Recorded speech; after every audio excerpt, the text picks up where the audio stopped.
bíblica, y él con toda su vasta pues experiencia que nos comparta qué es lo que pide o qué línea nos da para que como centros de formación pues sigamos apoyando a la animación bíblica en la pastoral. Pues dejamos la voz de al señor carnal y bienvenido a nueva cuenta. Muchas gracias por estar con nosotros. Gracias, Padre Pepe. Bien, pues vamos a iniciar nuestra reflexión en torno a estos temas tan importantes porque estamos metidos en ellos. Ustedes como formadores o como estudiantes, algunos que acaban de terminar, tendrán el gusto de ampliar el horizonte de sus conocimientos y de valorar de esta forma, con estos elementos que pueda yo ofrecerles, la labor que ustedes hacen para que se animen, se motiven y se alienten más en lo que realizan. Vamos a tener 3 puntos que les voy a presentar y globalizados en este tema genérico: animación bíblica de la pastoral desde el Concilio Vaticano II al Papa Francisco. Es decir, un gran saltos vamos a ir dando, porque pues es desde 1962 65 que fue el Concilio Vaticano II y estamos ya en 2017, más de 50 años, 52 que terminó el concilio. Esta reflexión la hago en 3 puntos que trataré de ampliar. El objetivo es clarificar y motivar el trabajo de la animación bíblica de la pastoral y esclarecer el papel fundamental que juega la formación bíblica para lograr la anhelada renovación eclesial que ha señalado el Concilio Vaticano II. Por eso parto del Concilio Vaticano II. Un factor fundamental desde mi punto de vista para la renovación de la Iglesia, para que lo que expresa en el Concilio Vaticano II se vea reflejado en la vida de la Iglesia, uno de los factores que no pueden faltar es la animación bíblica de la pastoral. Eso es lo que vamos a tratar de ver. Y lo vamos a desarrollar en tres puntos. Aquí los tienen.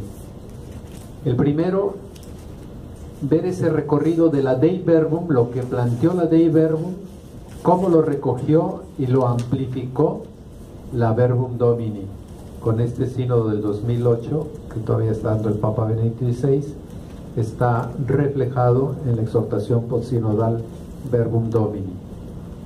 Son 2 puntos, uno de partida, la Dei Verbum, la constitución, una de las 4 constituciones del Concilio Vaticano II, que se refiere a la palabra de Dios, y el punto de llegada, la Verbum Domini del 2008. El segundo punto es, porque dijimos que no nos íbamos a quedar con el Papa Benedicto XVI, sino hasta el Papa Francisco. Entonces la propuesta del Papa Francisco, que desde mi interpretación es la sinodalidad, el método para generar esta formación discipular de discípulo de Cristo. El primer punto nos habla de la palabra de Dios, pero la palabra de Dios, ¿a quién está dirigida? A los que aceptamos a Jesucristo como el Mesías, como el Hijo de Dios encarnado, como la palabra de Dios. La palabra de Dios no es un concepto. La palabra de Dios es una persona, es Jesucristo. Entonces, este es el segundo punto para el discipulado, para los que seguimos a Cristo. ¿Cuál es el método? La sinodalidad. Y el tercer punto es una mirada de qué pretende, cuál es la misión de esta palabra de Dios en el mundo, en la sociedad, en nuestras situaciones de contextos culturales, etcétera. Es el tercer punto. La comunidad de discípulos de Cristo es germen del proceso para la transformación de la cultura. ¿Qué quiere decir esto? Entendiendo cultura como la define el Concilio Vaticano II, el estilo de vida de la sociedad. Un estilo de vida. Eso es una cultura. A veces la cultura solo la identificamos en la expresión máxima de la cultura, que es el arte, que es la música, que son las bellas artes. Son la expresión máxima de una cultura humana, las bellas artes, las que reflejan la belleza en alguna de sus modalidades. Pero, ¿de dónde vienen esas expresiones? Parten de un estilo de vida de la familia, del barrio, de la ciudad, de un país, ahora de la aldea global, del mundo comunicado tecnológicamente con una gran rapidez. Entonces, eso es una cultura, según el Concilio Vaticano II. Lo vamos a ver en ese tercer punto. Estos son los 3 puntos que vamos a ir reflexionando, pero quiero señalarlo de una vez, para afrontar 3 retos, porque les dije que íbamos a verlo en vista de la renovación que planteó el concilio a la iglesia. ¿Cuáles son esos retos? El primero es pasar de una feligresía sostenida en la fe de las devociones y tradiciones religiosas populares a una comunidad de creyentes sostenida y alimentada por la palabra de Dios. ¿Se dan cuenta de la diferencia? Eso es lo que quiere el concilio, lo que orientó, porque nuestros pueblos, particularmente en América Latina, pero también en Europa, estaban sostenidos por las devociones. No es que sean malas las devociones, pero no pueden ser la pieza medular de una construcción, porque con un viento fuerte se nos colapsa el edificio. Y ese viento fuerte en el siglo XX se desató con lo que se ha llamado la secularización, es decir, quitar lo sagrado de las culturas democráticas. Eso es la secularización, secular, es decir, dejar a Dios de lado. Ya el que quiera creer, que lo crea él allí en su interior, en su corazoncito, y que le rece y todo, pero en lo público, en la expresión pública de una sociedad, no tiene nada que ver ser Dios aquí, porque ni lo vemos. Ese fenómeno, ese dinamismo de la secularización es un viento fuerte que ya derrumbó varios edificios, no materiales, sino edificios sociales, de la comunidad más católica donde nace y crece el catolicismo, que es Europa. Y América Latina todavía está sostenida en base a las devociones y tradiciones religiosas. ¿Cuánto nos puede aguantar? ¿Sí saben lo que dijo el Papa Francisco después de su visita a México? México es un tesoro, es un país que tiene una intensidad religiosa como no la tiene otro pueblo. Es un tesoro, dijo el Papa Francisco después que recorrió México el año pasado. Pero dijo, pero ese tesoro tiene fecha de caducidad. Estaba refiriendo a esto. Las devociones no nos van a ser garantía, y lo estamos ya lo estamos viendo en las dificultades tan grandes de la transmisión de la fe a las nuevas generaciones. Ustedes son mamás, muchas de ustedes, o abuelas, y se dan cuenta que no es lo que ¿quiénes son abuelas aquí? A ver, levanten la mano, las abuelas, la mayoría, me darán la razón. Y si hay algún abuelo también lo puede levantar la mano. Las dificultades que tuvieron ustedes para transmitir la fe a sus hijos son mínimas respecto a lo que ven que sus hijos o hijas tienen hoy para transmitirle la fe a sus nietos. Bueno, el que no quiera ver, si realmente tiene fecha de caducidad. Si no trabajamos. Si trabajamos, tiene fecha de crecimiento y de ampliación. Entonces, esa es la razón, pues, de ver ese reto. El reto que planteó ya el concilio en 1965, lo que pasa es que no le hicimos caso en su tiempo, en su momento, para haber echado todas las ganas, porque apenas estábamos como despertando de que pasó un concilio. Les voy a contar una anécdota, a ver si no me pasó mucho tiempo. Una anécdota. Cuando yo era estudiante seminarista en el seminario de Montezuma, aquí en Nuevo México, cerca, relativamente, teníamos un profesor de historia y teníamos muchos otros profesores muy buenos, como Carlos Soltero, que me acaban de regalar el libro. Muchos nuevos que venían de Roma nos enseñaron el concilio, todas las materias teológicas las vimos a la luz de las constituciones, de los decretos conciliares, y el maestro de historia de la iglesia dijo en su clase, dice: ni se alboroten, para que la aplicación de un concilio llegue a la vida de la iglesia pasan 50 años. Yo dije, profesor, no entiende, si ya las cosas están claras, nada más es cuestión de ponerlas en la práctica. Así dije yo en aquel entonces, 1969-70. Hoy le doy toda la razón. Hoy le doy toda la razón. Ya pasaron 50 años y estamos iniciando, estamos en pañales de lo que la iglesia se propuso por moción del Espíritu Santo hacer en el mundo, su ser.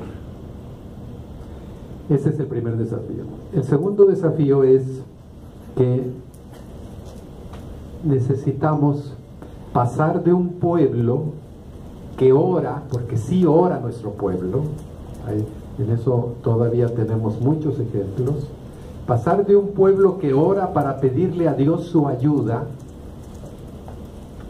a una comunidad de discípulos que disciernan la voluntad del Padre aquí y ahora. Ahí está la diferencia. Hay mucha oración todavía en las familias. Yo me doy cuenta porque estoy ya desde hace 20 años en el Estado de México, Texcoco 12 años, Tlalnepantla llevo ya casi 9. Es una religiosidad increíble la que tiene el pueblo, y en el centro se siente más fuerte, y en torno a la Basílica de Guadalupe más fuerte. La gente se emociona y reza, pero siempre es la misma expresión. ¿A qué vas a la basílica? A pedirle a la Virgencita que no me falte el trabajo, a pedirle esto, a pedirle esto, a pedirle y a pedirle y a pedirle y a pedirle. Y uno constata en la práctica de la oración de la gente en general que así es su oración. Dios mío, ayúdame, que esto que no me pase, que aquella. Esa es la primera etapa del aprendizaje de la oración, es la oración del niño, es la infantil, y nos hemos quedado en la etapa infantil de la oración. Tenemos que pasar a la oración de discernimiento. Por eso el Papa está pidiéndonos a los obispos y a los presbíteros, lo ha dicho ya 2 o 3 veces, que seamos hombres maestros del discernimiento.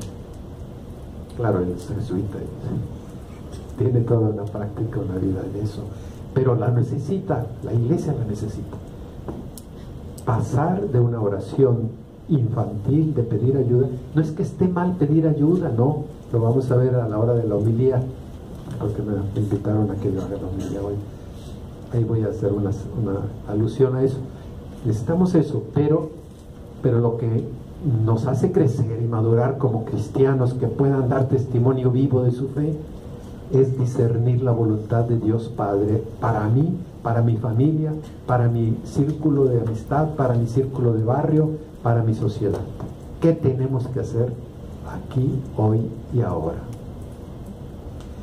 Y el tercer gran reto que tenemos es lograr la conciencia eclesial de ser un único pueblo de Dios. Es como lo pide el Papa Francisco hoy, independientemente de la religión que tengamos, si somos creyentes y aún no siéndolo, todos somos hijos de Dios, todos pertenecemos a su familia, estemos donde estemos. Más de alguno de ustedes aquí tendrá algún hijo que se le extravió durante un tiempo, que se sintió que lo iba por un camino errado, pero es su hijo y la madre no va a poder dejarse de preocupar de quién es su hijo. Pues así es Dios, todos somos criaturas de Él que nos ha adoptado como sus hijos. Que si es testigo de Jehová, que si es mormón, que si es judío, que si es musulmán, que si es budista, es hijo de Dios. Somos una familia.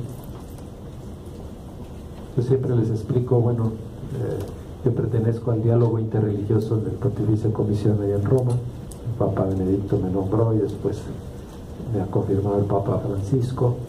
Ya tengo 15, voy para 15 años de escuchar todas las situaciones del Asia, del África, de que viven los obispos en estos mundos mucho más plurireligiosos que el nuestro. El nuestro tiene una base católica muy fuerte.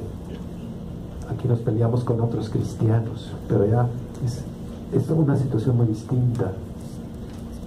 Y sin embargo, les explico yo a los jóvenes cuando voy a los colegios, que siempre me hacen esta pregunta, los jóvenes de hoy, los adolescentes: Señor, ¿cómo ve usted las religiones? Le digo, como arroyos que van un día a confluir en un único río y va a llegar a un único fin, que es el mar, el inmenso mar que es Dios. ¿Cuándo, cómo lleguen, bajo qué corrientes de la historia? No lo sabemos, pero todos somos hijos de Dios. Eso es lo que los retos que tenemos. ¿Ya se lo aprendieron? Pasar de una feligresía sostenida en base a las devociones y tradiciones populares, no porque sean malas, no las debemos de dejar de hacer, nos pueden ayudar muchísimo a crecer nuestra religiosidad, sí, pero es más fundamental, mucho más importante, ser hombres de discernimiento, comunidades de discernimiento, que veamos qué es lo que Dios nos pide hacer. Segundo reto: pasar de un pueblo que ora pidiéndole a Dios que le resuelva todos sus problemas a una oración de discernimiento, Y tercero, a generar esta conciencia eclesial de un solo pueblo de Dios, de una sola familia de Dios, independientemente de nuestras ubicaciones y situaciones. Generar el espíritu de fraternidad solitaria. Bien, vamos pues a adentrarnos en esto. Ya vi que sí les gustó.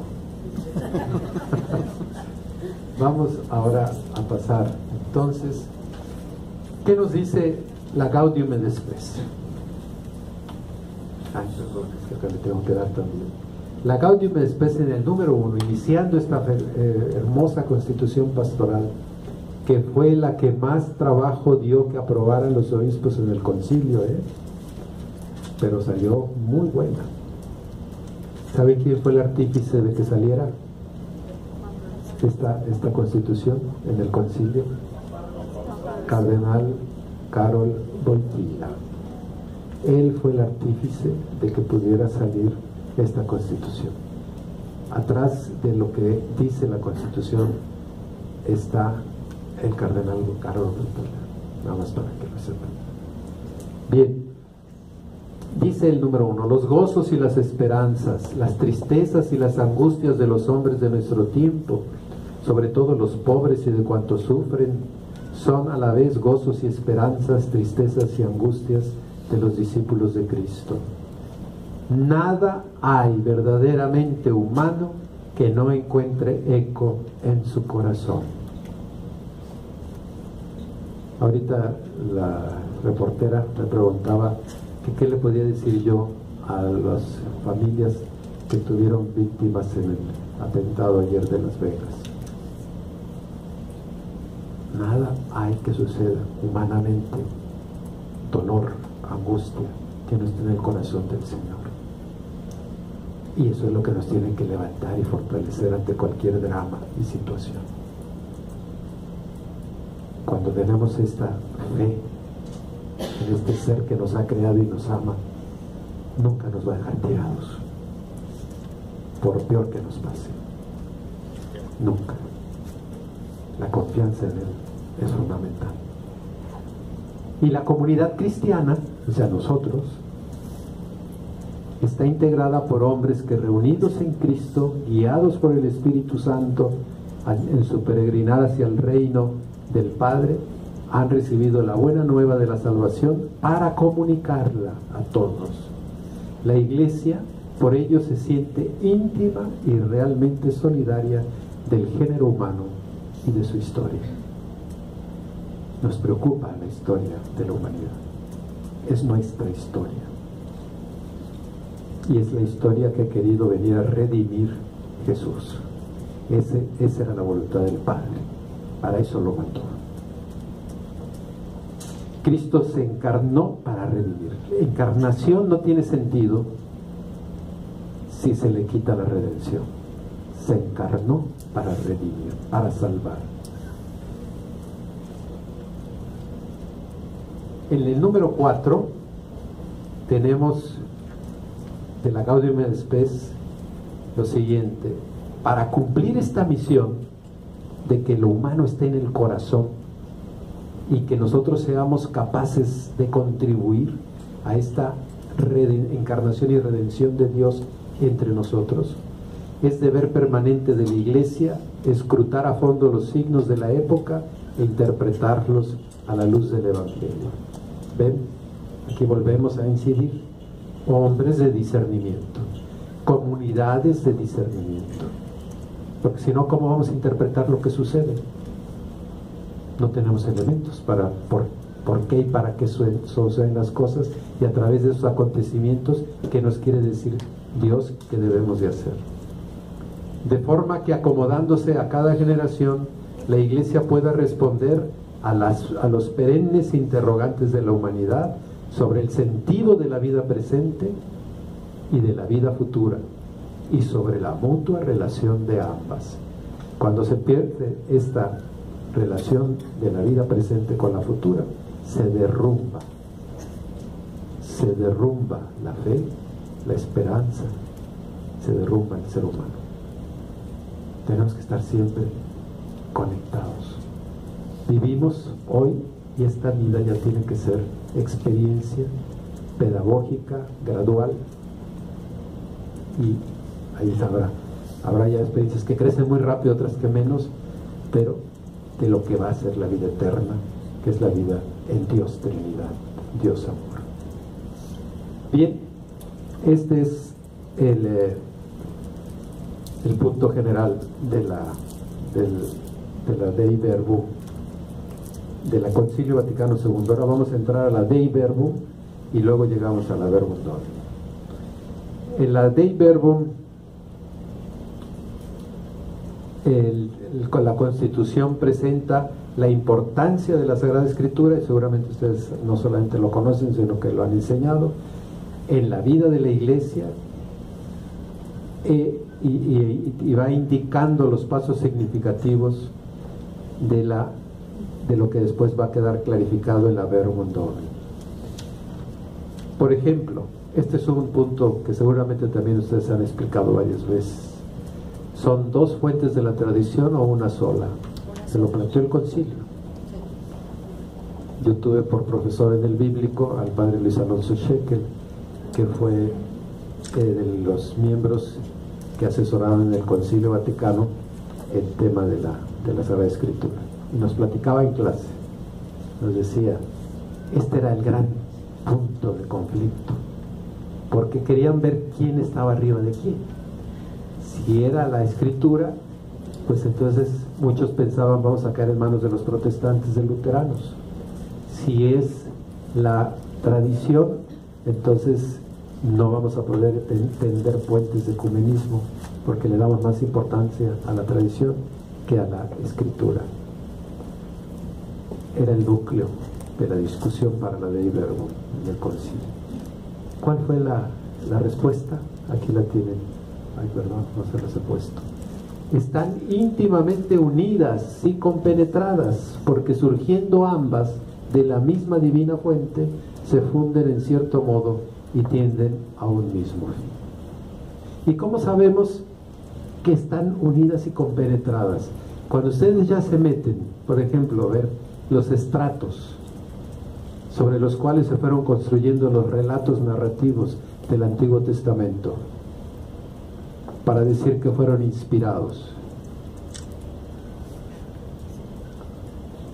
Todas aquellas hipótesis que hoy dicen que ya quedaron muy superadas de las tradiciones,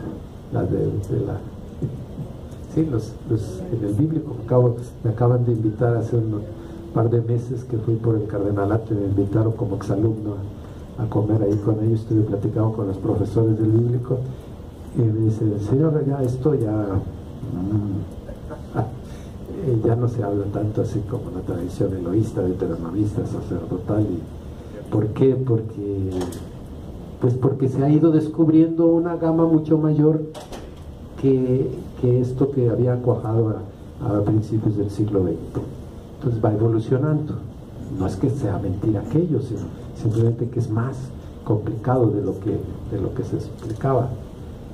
Pero lo que sí tenemos muy claro es que esta palabra, en los estratos que fue y la historia que tuvo para llegar a hacer este texto, el artífice, ¿quién fue? ¿El escritor sagrado? El Espíritu Santo. ¿Qué pasa con la tradición? Es igual, de la vida de la comunidad que el Espíritu de Dios va encauzando, de esa misma vida de comunidad va generándose la tradición. O sea, lo mismo que sucedió en la historia del Antiguo y Nuevo Testamento para llegar al escrito, sucede también en la vida de la Iglesia, porque es el único que genera esa vida, ese espíritu, es el Espíritu Santo. Entonces ya el concilio lo dejó muy claramente, están íntimamente unidas y compenetradas porque surgiendo ambas de la misma divina fuente, Espíritu Santo, se funden en cierto modo y tienden a un mismo fin. Son complementarias y las necesitamos a las dos. No está ninguna sobre la otra. También dice la Dei Verbum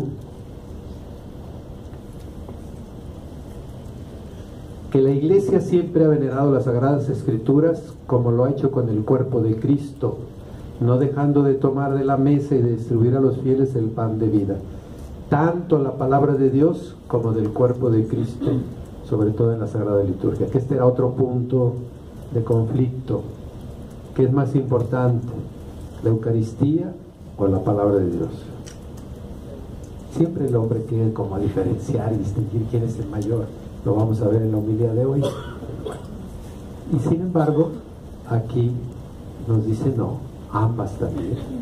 Siempre las ha considerado juntamente con la Sagrada Tradición como regla suprema de su fe, ya que inspiradas por Dios y escritas de una vez para siempre, comunican inmutablemente la palabra del mismo Dios y hacen resonar la voz del Espíritu Santo en las palabras de los profetas y de los apóstoles.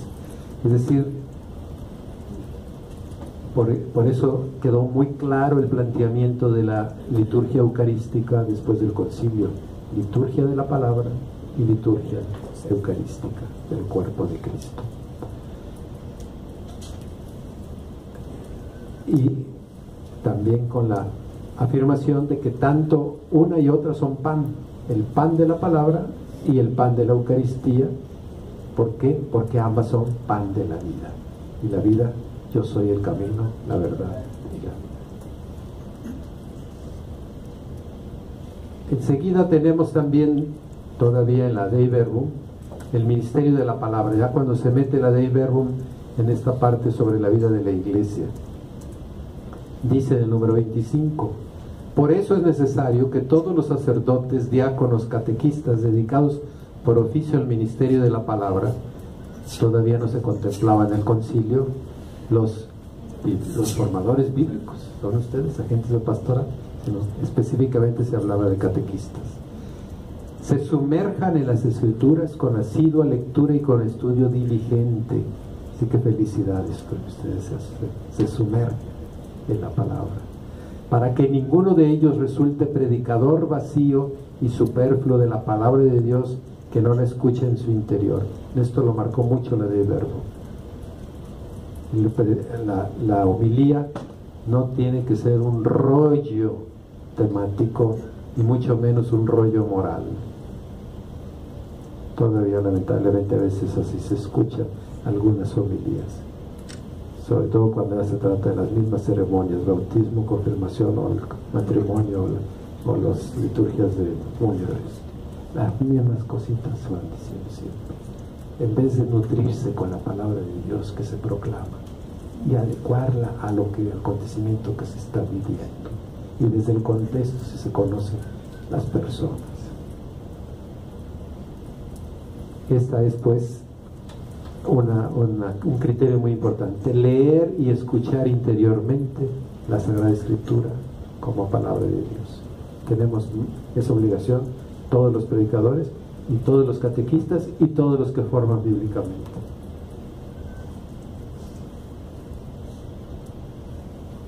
Tenemos también de la Dei Verbum, con esto vamos a terminar lo de la Dei Verbum, conocimiento de Cristo y oración con la palabra. De igual forma, el concilio exhorta con vehemencia a todos los cristianos, en particular a los religiosos, a que aprendan el sublime conocimiento de Jesucristo con la lectura frecuente de las divinas escrituras, porque el desconocimiento de las escrituras es desconocimiento de Cristo. Si queremos conocer a Jesús, es indispensable conocerlo a través de los evangelios y de la Sagrada Escritura. Pero, dice, no olviden que ese no es estudio simplemente, sino debe acompañar la oración a la lectura de la Sagrada Escritura, para que entable diálogo entre Dios y el hombre, porque a Él hablamos cuando oramos y a Él oímos cuando leemos la palabra de Dios. Eso dice la Dei Verbum. Todas estas son citas textuales de la Dei Verbum. Gracias a la Dei Verbum, entonces, se le dio su lugar justo a la catequesis. En la catequesis hay que ampliar la enseñanza, en la homilía no. Eso es lo que dejó el concilio. La homilía tiene que encender el corazón, no tiene que ser catequesis estrictamente dicho. Pueden darse elementos catequéticos,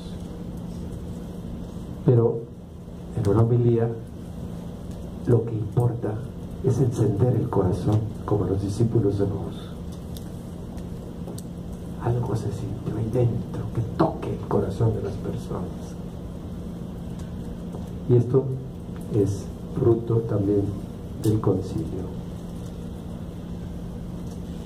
Vamos ahora de la Dei Verbum irnos a la Verbum Domini, este tiempo de prácticamente casi los 50 años que pasó de la Constitución a la exhortación apostólica.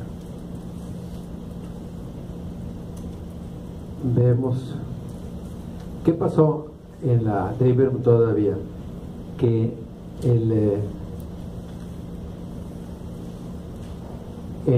a partir de la Dei Verbum se hizo toda la rectificación de las lecturas se hicieron continuadas, se le dio variedad, se amplió la homilía. Yo era niño cuando todavía todavía no llegaba el concilio, y me acuerdo que algunos de ustedes se acordarán que no se predicaba todos los días, solo el domingo, y se predicaba de lo que el sacerdote pensaba bueno hablar, no de la palabra de Dios. A partir del concilio cambió, se predica a partir de las lecturas y se promueve que sea todos los días, en todas las Eucaristías.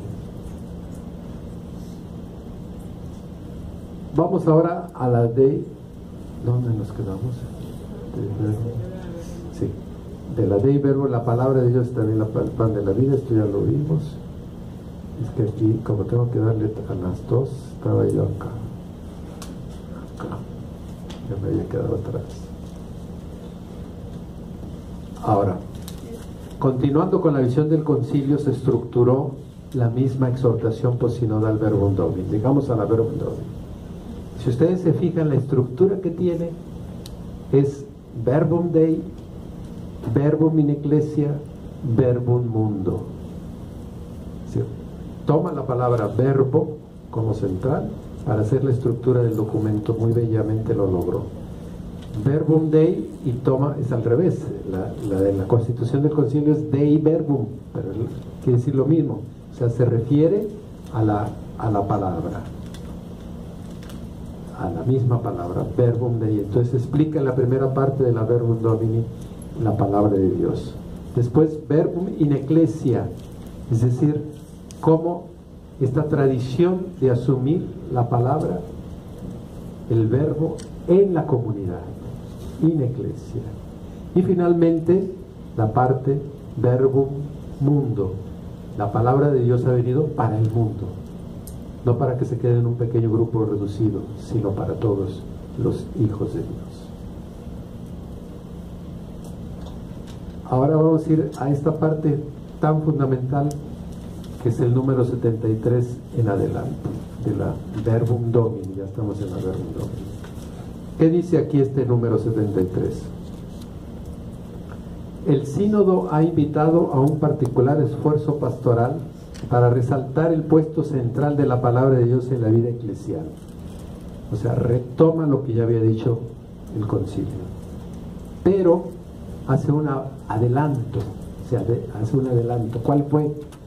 Recomendando incrementar la pastoral bíblica, no en yuxtaposición con otras formas de pastoral, sino como animación bíblica de toda la pastoral. O sea, es hasta el 2008 que nace este término propuesto por el Papa Benedicto XVI, la animación bíblica. Antes, que era pastoral bíblica, pero como se llamó desde el concilio hasta el 2008 pastoral bíblica, muchos la acartonaron, es decir, la metieron como en un departamento. Esto es lo bíblico, como separado de lo demás. Y dijo la Verbum Domini: no, señores, la Biblia tiene que estar allí donde hay vida cristiana. Allí tiene que estar siempre, en cualquier actividad. No puede haber actividad de la vida de la iglesia donde no esté la palabra de Dios, porque la palabra de Dios es Cristo. Entonces, por eso planteó este nuevo término: animación bíblica de toda la pastoral. Y eso es lo que ahora ya vimos espléndidamente, porque a la hora que se presentaron dicen: yo coordino la animación, yo estoy en la animación bíblica, yo tengo la animación bíblica. Las instituciones que ya son educativas tienen que armar sus contenidos curriculares, etcétera, etcétera, pero luego, ¿para qué? Para que tengamos agentes de la animación bíblica de la pastoral. Para eso es. Y que en todas las actividades eclesiales haya la presencia de la palabra de Dios. Es el número 73. La animación bíblica, dice también este número 73, de toda la pastoral ordinaria y extraordinaria, o sea, cualquier tipo de actividad pastoral, llevará a un mayor conocimiento de la persona de Cristo, revelador del Padre y plenitud de la revelación divina. Eso es lo que se pretende, que se conozca más a Cristo, haciendo cualquier actividad pastoral. Conviene entonces que en la actividad pastoral se favorezca también la difusión de pequeñas comunidades, formadas por familias o radicadas en las parroquias o vinculadas a diversos movimientos eclesiales y nuevas comunidades. Es decir, todo tipo de comunidad en torno a la fe cristiana, a Cristo, es un espacio privilegiado para la palabra de Dios. Tiene que estar ahí presente la palabra de Dios. Allí que se promueva formación, oración y conocimiento de la Biblia según la fe de la Iglesia, dice en el número 73. El puesto, en el número 74, en el número 74 vamos a encontrar que la animación bíblica de la pastoral debe también propiciar espacios donde se dé el encuentro con Cristo. Fíjense ustedes, uno de los puntos que siempre se ha discutido es para mucha gente que se va formando y como ve que otra gente que no está formada practica su fe, en donde le tienen más confianza a San Judas Tadeo o a una cierta vocación que a la misma palabra de Dios. ¿Por qué pasa eso? Porque no ha habido experiencia del encuentro personal con Cristo. Entonces Cristo pasa a ser una invocación más dentro de todo el mundo de invocaciones que tenemos en las devociones.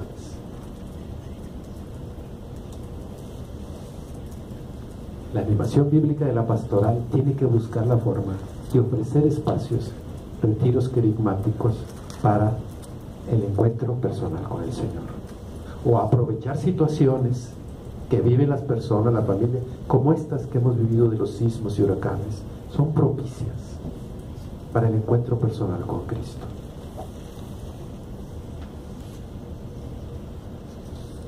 Eso lo tenemos ahí en el número 74, dice, y 75.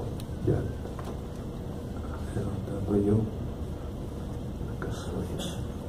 Para alcanzar el objetivo deseado por el sínodo de que toda la pastoral tenga un mayor carácter bíblico, es necesario que los cristianos y en particular los catequistas tengan una adecuada formación. Es decir, hablamos del encuentro personal, pero también de la formación bíblica, y allí la catequesis es otro espacio muy importante para la formación bíblica. Los padres sinodales además han recomendado que, potenciando en lo posible las estructuras académicas ya existentes, se establezcan centros de formación para laicos y misioneros en los que se aprenda a comprender, vivir y anunciar la palabra de Dios. Hasta ahí vamos muy bien, muy bien. Pero el Papa Benedicto allí nos habla de una tendencia que es una gran tentación, un grave riesgo, dice el Papa. Es el de superar la tendencia de la ideologización del Evangelio. Esto está aquí en el número 86 de la Verbum Dom. Dice el Papa, y esto quiero insistir porque en los centros de formación bíblica es muy importante tenerlo en cuenta, este riesgo. Se ha de evitar el riesgo de un acercamiento individualista, teniendo presente que la palabra de Dios está en la base de toda espiritualidad auténticamente cristiana. La palabra de Dios se nos da para construir comunión. Perdón, no los había puesto aquí. Aquí está, en el número 86. La palabra de Dios se nos da para construir comunión, para unirnos en la verdad en nuestro camino hacia Dios. Es una palabra que se dirige personalmente a cada uno, pero también es una palabra que construye comunidad, que construye la iglesia. Por tanto, hemos de acercarnos al texto sagrado en la comunión eclesial. ¿Qué quiere decir esto? Quiere decir lo siguiente. O sea, el Papa señala el riesgo y pone la medicina para superar ese riesgo. En el número que vemos, 86, dice: en efecto, es muy importante la lectura comunitaria, porque el sujeto vivo de la Sagrada Escritura es el pueblo de Dios, es la iglesia. Lectura comunitaria. Luego vamos a ver cuál es la práctica desde la iglesia naciente que se utilizó, la lección divina. Ya va a venir ahorita, lo va a explicar el Papa también en la Verbum Domini inmediatamente, pero primero lo señala. El riesgo es ideologizar los conceptos bíblicos. Para superar esos riesgos de una lectura meramente individualista, no es que esté mal que cada uno lea, lo que está mal es no compartirlo, ni ponerlo en común. Eso es lo que dice el Papa. Es importante la lectura comunitaria. La Escritura no pertenece al pasado, dado que su sujeto, el pueblo de Dios, es siempre el mismo. Es importante leer la Sagrada Escritura y escuchar en la comunión de la iglesia. La lección divina, el camino por excelencia para esta lectura comunitaria, el Papa lo presenta, es la lección divina. La lección divina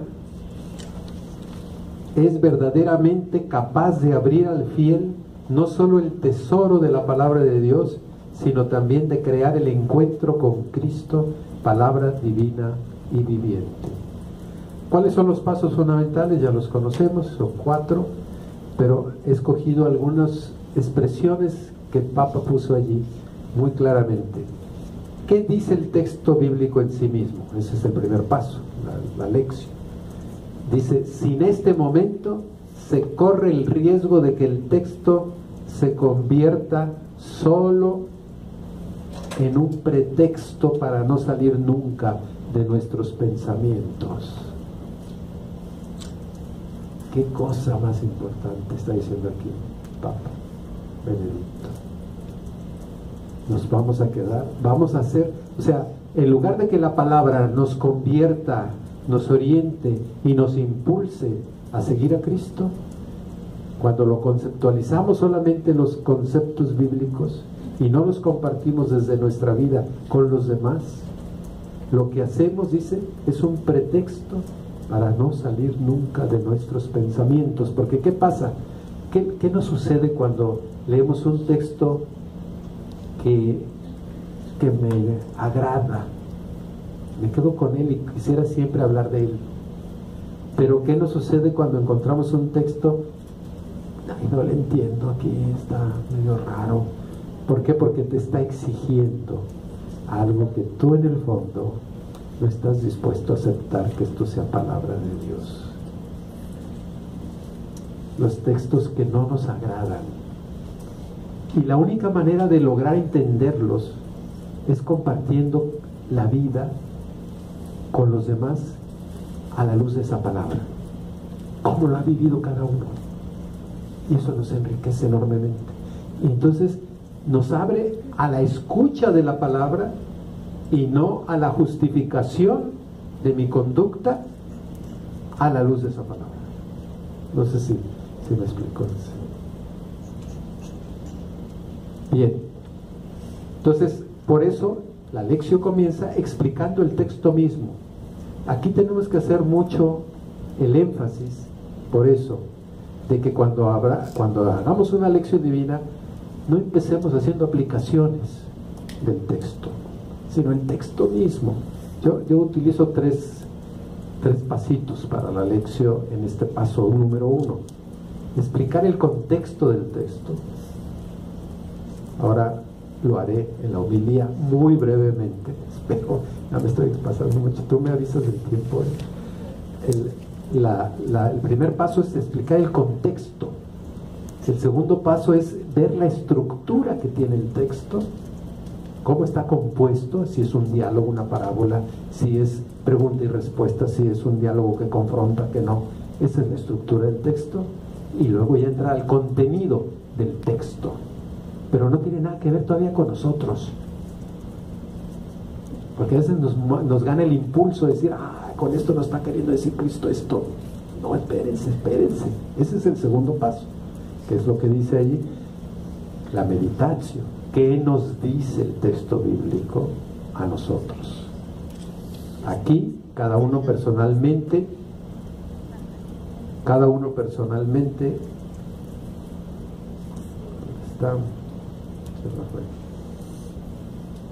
pero también comunitariamente debe dejarse interpelar y examinar, pues no se trata ya de considerar palabras pronunciadas en el pasado, sino en el presente.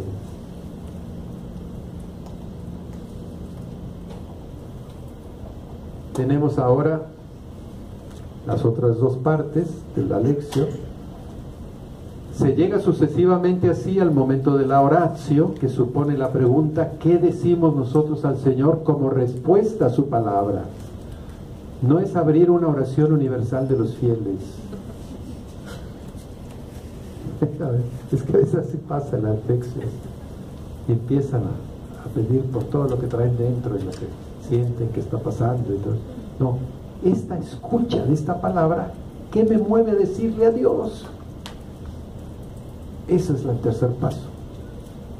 Y la cuarta es la contemplación, durante la cual aceptamos como don de Dios su propia mirada al juzgar la realidad, y nos preguntamos qué conversión de la mente, del corazón y de la vida nos pide el Señor. Yo he tenido una lucha constante con muchos de mis colegas biblistas que insisten en poner un quinto paso que le llaman la acción. Dije, no destruyan la contemplación. Está incluida en una auténtica contemplación. Si tenemos en cuenta esto que dice el Papa, fíjense, la lección divina concluye con la contemplación, durante la cual aceptamos como don de Dios su propia mirada. Es decir, ¿por qué es contemplación? Porque lo importante es ver cómo ve Dios mi persona, mi familia, mis relaciones, mi lugar de trabajo, mis angustias, mis esperanzas, mis problemas, pero cómo los ve Dios, no cómo los veo yo, a la luz de la palabra. ¿Y qué provoca la visión? Cuando llegamos a la contemplación, no nos vamos a quedar con los brazos cruzados. ¡Ay, qué bonito! No, si yo ya estoy viendo cómo Dios ve, no me voy a quedar con los brazos cruzados. Me va a facilitar el discernimiento para decir qué es lo que Dios me está pidiendo hacer. Y viene la acción. Es fruto de la contemplación. Bueno, no sé.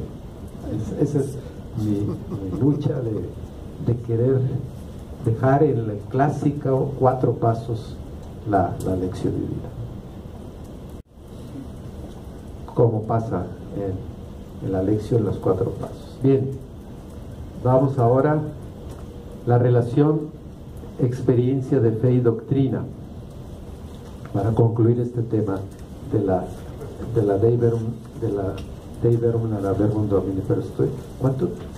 Nomás para ver si me acelero o no. ¿Cómo andamos? Ya era me quedan 10 minutos. No, pero de todos modos. Vamos entonces a ver la relación experiencia, fe y doctrina. Es como la conclusión de todo esto que reflexionábamos con la lección. Si caminamos en la escucha de la palabra, la doctrina me va a llevar a la vivencia de la fe. El segundo punto que les decía es lo que el Papa Francisco está exigiendo a los obispos, que hagamos de nuestras iglesias una iglesia sinodal.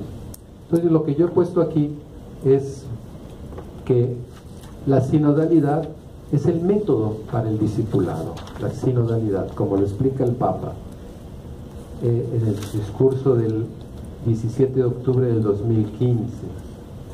¿Y por qué es el método? Dice el Papa, estas son palabras tal cual de ese discurso, sacadas de ahí: el mundo en el que vivimos y que estamos llamados a amar y servir también en sus contradicciones, exige de la Iglesia el fortalecimiento de las sinergias en todos los ámbitos de misión.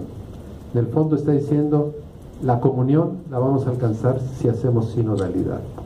Y la sinodalidad es precisamente el camino que espera Dios para la Iglesia en este milenio, en el tercer milenio. Así lo dice el Papa. Voy a pasar al siguiente, más rapidito, y luego en la conclusión vuelvo a retomar algunos aspectos. El Papa nos dice, ya la Iglesia con el derecho canónico del 83 tiene organismos para vivir en el nivel de diócesis la sinodalidad. ¿Cuáles son? Presbíteros y laicos llamados a colaborar con el obispo tienen los espacios de comunión, organismos de comunión, que son el Consejo Presbiteral para con los presbíteros, el Colegio de los Consultores, que también es de presbíteros, el capítulo de los canónigos donde lo hay, en la mayoría de nuestras diócesis en México no hay, y el Consejo Pastoral, que ese debe de ser de laicos. Pero a su vez eso se replica, una vez el Papa lo dice a nivel diocesano, pero el derecho nos dice que cada parroquia tiene que tener el Consejo Pastoral Parroquial y el Consejo de Asuntos Económicos. Son dos organismos de comunión que el Papa nos invita a vivirlos en sinodalidad. Ahí lo dejo, no me extiendo más en eso. Pero esa es, y en la medida, dice el Papa, en la cual estos organismos permanecen conectados con lo bajo y parten de la gente, es decir, los consejos no son para que el párroco diga qué piensa hacer y los demás lo hagan. Los consejos son consejos para decir lo que pensamos sobre lo que queremos o necesitamos. Y entonces se discierne, otra vez la palabra, se discierne qué decisiones tomar. Nos hace falta. Eso, si ustedes escuchan al Papa que reniega tanto del clericalismo, es por eso. Porque venimos de una, y lo ponemos aquí, ahorita va a venir ahí. Una iglesia sinodal es una iglesia de la escucha, con la conciencia de que escuchar es más que oír, porque hay oídos de matancero, ¿verdad? Si saben. O sea, chillidos de puerco, oídos de matancero. Y el Papa, no sé si conozca este refrán, pero aquí dijo eso. Escuchar es más que oír. Oír es nada más darme cuenta que hubo algún grito allí, acá hubo otro, pero no los atiendo. Escuchar es atender, hacer lo mío, lo que el otro dijo. Es una escucha recíproca en la cual cada uno tiene algo que aprender. Pueblo fiel, colegio episcopal, obispo de Roma, uno en escucha de los otros, y todos en escucha del Espíritu Santo, el Espíritu de verdad, para conocer lo que Él dice a las iglesias. Ahora viene esta gráfica que por sí mismo habla. No son mías las palabras, sino son del Papa, de que tenemos que pasar de una iglesia piramidal a una iglesia sinodal y misionera. ¿Y cómo lo explica el Papa? Muy sencillo. La sinodalidad es dimensión constitutiva de la Iglesia, nos ofrece el marco interpretativo más adecuado para comprender el mismo ministerio jerárquico. El Papa, algunos lo están criticando, ya saben que hay sus críticos, que porque está quitando la jerarquía, y la Iglesia es jerárquica. No han entendido la explicación del Papa. No se pierde, no se elimina la jerarquía. La jerarquía es para servir en la toma de decisiones, pero las tomas lo que está queriendo cambiar es que las decisiones no las tome una persona, el obispo solo o el párroco solo, sino en consulta, poniendo en común, y que todos tomemos conciencia de lo que realmente se tiene que hacer, y entonces como servicio jerárquico, es decir, de lo que hemos compartido, me parece que esto es lo que tenemos que hacer.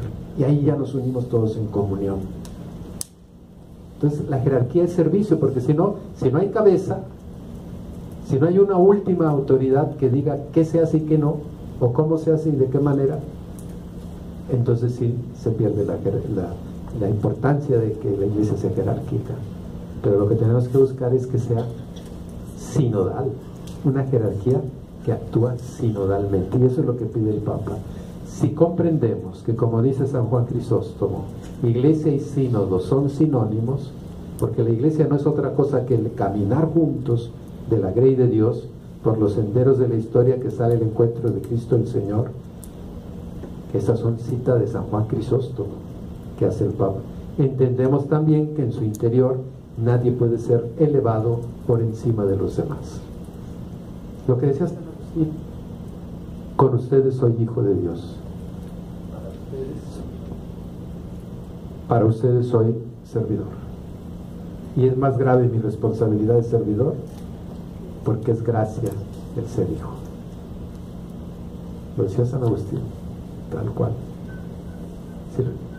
Eso es lo que el Papa está proponiendo, este método sinodal, que no elimina la jerarquía, sino que asume la función de recoger el sentir del pueblo de Dios y, discerniendo ese sentir en colegialidad y a la luz de la palabra de Dios, esclarece la toma de decisiones que presenta la comunidad eclesial para su cumplimiento. Esto ya es lo que yo agrego. Cuando las decisiones reflejan el sentir y la respuesta a necesidades planteadas, se facilita que sean bien recibidas las decisiones de la jerarquía en sus distintos niveles. Si actuamos sinodalmente, vamos a tener una respuesta magnífica de nuestros feligreses, porque van a ser los primeros que se entusiasman, porque son decisiones que ya tienen, en el mecanismo de la sinodalidad, ya tienen esta conciencia de la necesidad de la toma de esas decisiones. Pero es todo un arte. Y en este aspecto, entonces, vemos la sinodalidad es una forma para vivir el misterio de la comunión que es la iglesia. Y aquí en esta gráfica ustedes pueden ver, una iglesia sinodal es una iglesia que camina en y hacia la comunión. ¿Por qué? Tienen ahí ese círculo donde se ora unos por otros, donde se escucha al Espíritu y al hermano, donde se discierne lo que Dios quiere y el hermano necesita, donde se participa según carismas y ministerios, y donde se aprende y se sabe caminar juntos. Es un círculo, la sinodalidad. Y eso nos llevará a la comunión. ¿Por qué la iglesia es comunión? Porque Dios es comunión, la Trinidad es comunión. Una iglesia sinodal es una iglesia servidora. Una iglesia sinodal es una iglesia servidora.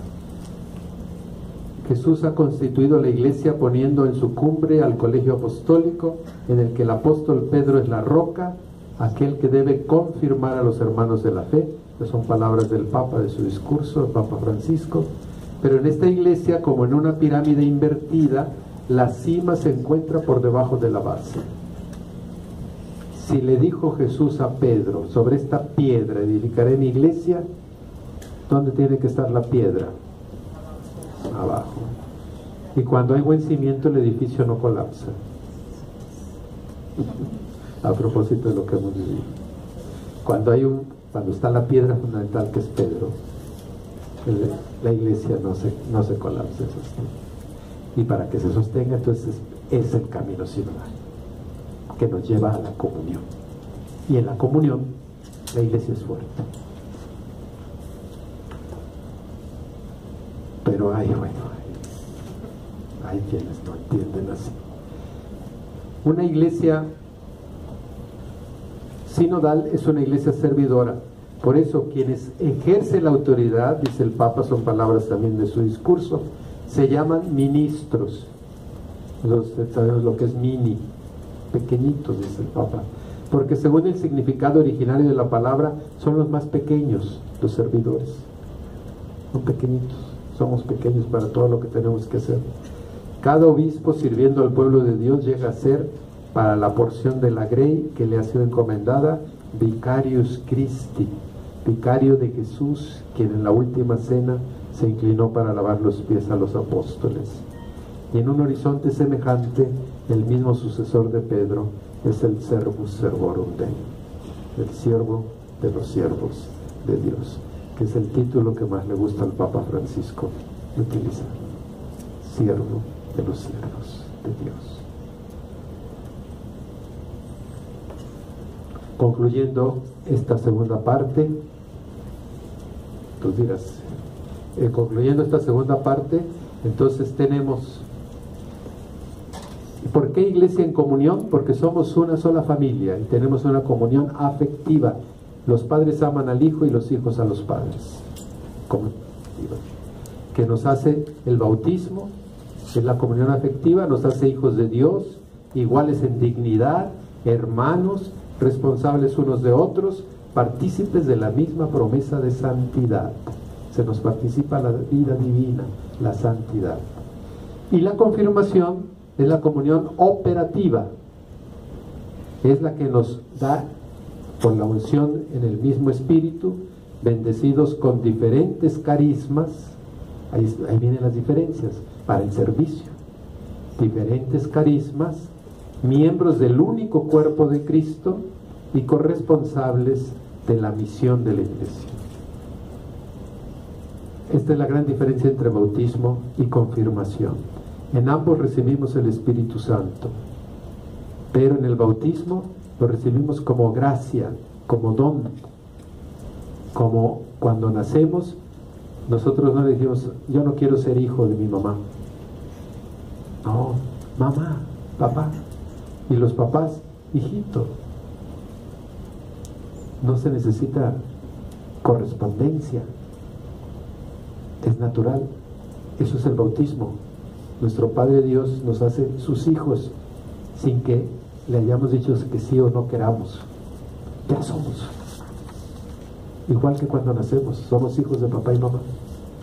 En cambio, en la confirmación se nos da el Espíritu Santo, ya no para la adopción filial que ya está en el bautismo, sino para que nosotros le respondamos a Dios: quiero ser discípulo de Cristo y me comprometo en la misión de Cristo de encarnar y redimir con Cristo a la humanidad. Para eso recibo el sacramento de la confirmación. Por eso es que hoy la Iglesia está luchando, a pesar de todas nuestras tradiciones, de que se reciba en edad que ya pueda ser consciente quien les responde al sacramento de la confirmación. Tal vez son muchas luchas que hay por ahí, ¿verdad? Que unos quieren seguir confirmando de niños, no entienden el sacramento de la confirmación. Bueno. Esta tercera y última parte es porque yo sé que hay muchas aquí, pero sí quise de alguna manera tocar este tema de la comunidad de discípulos, germen del proceso transformador de la cultura. Es para visualizar que la animación bíblica de la pastoral no se puede quedar solamente en formación, que es muy importante. Tiene que ser, como dijimos ya, experiencia del encuentro con Cristo, experiencia de comunidad para la luz de la palabra compartir la vida. Y entonces necesitamos en la pastoral generar procesos con la fundamentación de la animación bíblica de la pastoral. Entonces yo les quiero aquí recordar lo que nos dijo el Papa Francisco cuando vino a México el año pasado a los sacerdotes en Morelia. No nos dejes caer en la tentación. ¿Cuál es la tentación? Dice el Papa. ¿Qué tentación? ¿Cuál puede ser? Dice, ¿qué tentación nos puede venir de ambientes muchas veces dominados por la violencia, la corrupción, el tráfico de drogas, el desprecio por la dignidad de la persona, la indiferencia ante el sufrimiento y precariedad? Y sigue el Papa: ¿qué tentación podemos tener frente a todo esto? Frente a esta realidad que parece haberse convertido en un sistema inamovible. ¿Le suena? ¿Le suena? De corrupción ya establecida. Creo que la podríamos resumir con una sola palabra: resignación. Y frente a esta realidad nos puede ganar una de las armas preferidas del demonio: la resignación. ¿Y qué le vas a hacer? La vida es así. Eso nos dijo el Papa a los obispos. La venida de Cristo al mundo no es para la otra vida nada más, claro que es el destino final, sino para que desde esta vida empiece a hacerse presente el reino de Dios. Eso es la transformación de la cultura, el estilo de vida de la sociedad.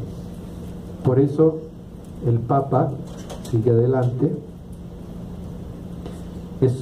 no debemos resignarnos. Una resignación que nos paraliza, una resignación que nos impide no solo caminar, sino también hacer camino.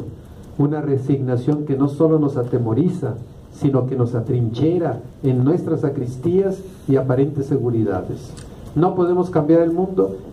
Bueno, nos consolamos con cambiar nuestro entorno más cercano, que es la vida de la parroquia, que es la vida de mi diócesis, que es la vida de los agentes de pastoral. No, que tenemos que cambiar esta sociedad. Tenemos que irla transformando. Una resignación que no solo nos impide anunciar, sino que nos impide alabar, nos quita la alegría, el gozo de la alabanza. Una resignación que no solo nos impide proyectar, sino que nos frena para arriesgar y transformar. Por eso, Padre nuestro, no nos dejes caer en la tentación. Ahí tienen un cuadrito nomás para que vean cómo estamos aquí en México, ¿verdad? Así, jalonados entre uno y otro. No debemos resignarnos ante la proliferación del mal en la sociedad. ¿Y qué podemos hacer? Ahora sí ya voy a perfilándome. ¿Qué podemos hacer? Recordando la palabra cultura, es todo aquello con lo que el hombre afina y desarrolla sus innumerables cualidades espirituales y corporales, dice la Gaudium et Spes en el número 53. Procura someter el mismo orbe terrestre con su conocimiento y trabajo, hace más humana la vida social, tanto en la familia como en toda la sociedad civil, mediante el progreso de las costumbres e instituciones, y finalmente a través del tiempo expresa, comunica y conserva en sus obras grandes experiencias espirituales y aspiraciones para que sirvan de provecho a muchos e incluso a todo el género humano. La conciencia cristiana debe generar cultura, hay que inculturar la evangelización. Cada día es mayor el número de los hombres y mujeres de todo grupo o nación que tienen conciencia de que son ellos los autores y promotores de la cultura de su comunidad. En todo el mundo, decía el concilio, crece el sentido de la autonomía y al mismo tiempo de la responsabilidad, lo cual tiene enorme importancia para la madurez espiritual y moral del género humano. Esto se ve más claro si fijamos la mirada en la unificación del mundo y en la tarea de edificar un mundo mejor en la verdad y en la justicia. Somos testigos de que están haciendo un nuevo humanismo. Vean qué mirada tan positiva tenía el concilio. Estamos hablando de 1965. De edificar un mundo mejor, un nuevo humanismo en el que el hombre queda definido principalmente por la responsabilidad hacia sus hermanos y ante la historia. ¿Por qué pasaron estos 50 años? Y estamos en condiciones más deterioradas. Mi respuesta es que no hemos ido a la palabra de Dios. Ahí está. Que no hemos logrado esos 3 retos que decíamos al inicio. Pasar de una feligresía sustentada en devociones y tradiciones culturales a una feligresía en torno a la palabra de Dios. Pasar de un orar a base de devociones pidiéndole a Dios ayuda a una oración de discernimiento para ver qué es lo que Dios quiere de nosotros, hacer su voluntad y pasar a una conciencia eclesial de una única iglesia. Muy rápidamente quiero presentarles lo que estamos haciendo en Tlalnepantla, porque me dijo el Papa cuando se lo platiqué desde la primera misión en 2015, dice: por ahí es el camino, Carlos, ahí síguele. Ya llevamos 3 años haciendo la gran misión en toda la diócesis con este esquema, dinamismo de la misión a una vida nueva. O sea, yo sé que la transformación de la sociedad no la voy a ver yo, pero tenemos que poner los cimientos para que otros la vean. Y si iniciamos hoy, seguro que les dejaremos mejores bases a las nuevas generaciones. ¿Por qué? Porque todavía hoy, como le dije hace rato, lo que dijo el Papa, México es un tesoro con fecha de caducidad, pero es un tesoro. Hoy todavía la Iglesia tiene capacidad de convocatoria. En 24 horas con ayuda de los jóvenes y de toda la población, en 7 centros de acopio que organizamos a mediodía del sismo, en 24 horas se juntaron más de 40 toneladas de víveres en los acopios de la iglesia. Y las llevamos al día siguiente gracias a los jóvenes, que toda la noche se la pasaron organizando, separando, empacando, para que subieran al tráiler y a los camiones. Y la mandamos a Morelos. Todavía hoy tenemos convocatoria. Todavía hoy podemos. Dentro de 10, 20 o 30 años, quién sabe. Pero hoy todavía podemos. Entonces, ¿qué es lo que estamos haciendo? Lo que nos pidió el Papa Benedicto en la Aparecida. Hay que educar al pueblo en la lectura y meditación de la palabra de Dios. Que ella se convierta en su alimento para que por propia experiencia vean que las palabras de Jesús son espíritu y vida. De lo contrario, ¿cómo van a anunciar un mensaje cuyo contenido y espíritu no conocen a fondo? Hemos de fundamentar nuestro compromiso misionero y toda nuestra vida en la roca de la palabra de Dios. Para ello animo a los pastores a esforzarse en darla a conocer. Ahí está la roca. Me permito entonces decirles que llevamos ya 2015, 2016, 2017, el Domingo de Ascensión, las 203 parroquias que tiene la arquidiócesis. A las 10 de la mañana se celebra la Eucaristía en todas las parroquias, a las 11 salimos todas las parroquias, párrocos, obispos, fieles, equipos misioneros, a tocar puertas, sectores, nos vamos llevando por sectores la parroquia y se les invita a estos visitados a un retiro querigmático en la Domingo de Pentecostés, la jornada del siguiente fin de semana. Y a la misma hora las personas mayores se quedan ante el Santísimo orando por la misión, de las 11 a las 2 de la tarde, 3 horas de misión, pero todos juntos a la vez, más de 40,000 misioneros en toda la parroquia. Se han formado, han respondido la gente y se han formado y establecido a lo largo de estos 3 años 1,500 pequeñas comunidades parroquiales con cerca de 18,000 miembros.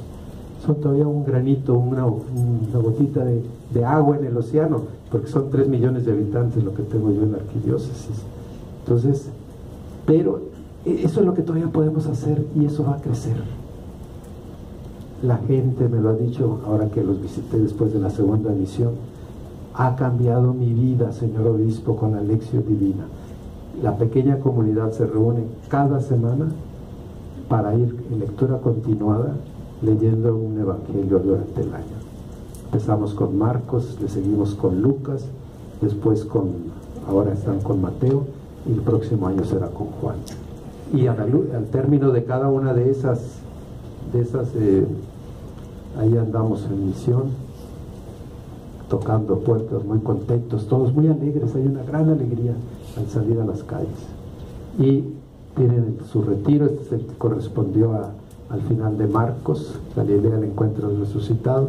Hay todo este material de lección divina para cada evangelio, y hay 5 retiros que van a ir llevando conforme al proceso, y así esperamos ir haciendo el estilo de vida, de que nos fraternicemos, de que entremos en la sinodalidad y de que caminemos como pueblo de Dios. Eso lo pongo pues como un testimonio, lo digo con toda sinceridad. El junio pasado estuve con el Papa Francisco, le hablé de esta tercera misión, me dice, lo tienes que transmitir, que se animen, que lo hagan. Ahorita ya nos estamos preparando para ver si lo hacemos, las 8 diócesis juntas de la provincia de Tlalnepantla, que rodeamos el Distrito Federal. Vamos a ver si lo logramos. Por lo menos ya los obispos estábamos trabajando en eso. Pues muchas gracias. Es un aporte para cerrar este tema de la animación bíblica de la pastoral, que es el punto de partida en el cual ustedes están trabajando mucho. Muchas gracias por su trabajo.